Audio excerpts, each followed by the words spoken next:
بسم اللہ الرحمن الرحیم ایاک نعبد و ایاک نستعین۔ تمام پاکستانیوں کو السلام علیکم۔ انشاءاللہ 21 ستمبر کو لاہور میں مینار پاکستان کے مقام پر ایک جلسہ ہو رہا ہے اور جس کا مقصد جو ہے وہ حقیقی آزادی ہے۔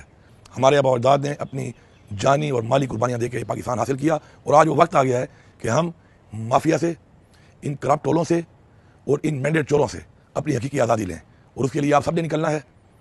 عمران خان نے ہمیشہ کہا آپ کو کہ آپ نے گھبرانا نہیں ہے۔ میں اس حکومت سے کہہ رہا ہوں، مینڈیٹ چور حکومت سے، کہ آپ نے گھبرانا نہیں ہے۔ انشاءاللہ پورا پاکستان نکلے گا اور پختونخوا کے عوام سے میں مخاطب ہوں، آپ نے بھرپور طریقے سے نکلنا ہے۔ انشاءاللہ میں آپ کو لیڈ کروں گا، فرنٹ سے لیڈ کروں گا، اور انشاءاللہ 21 تاریخ کی صبح پختونخوا سے جو قافلے ہیں انشاءاللہ وہ پنجاب کی طرف روان دوا ہوں گے، اور انشاءاللہ جا کر مینار پاکستان پہ انشاءاللہ میں جلسہ کریں گے۔ اور وہ وقت آ گیا ہے کہ ہم نے فیصلہ کرنا ہے کہ ہم نے اپنے بچوں کے لیے، اپنے آنے والی نسل کے لیے آزادی لینی ہے، یا ان چوروں، لٹیروں، مافیاز اور مینڈیٹ چوروں کے حوالے ان کو کر کے ان کو غلام بنانا ہے۔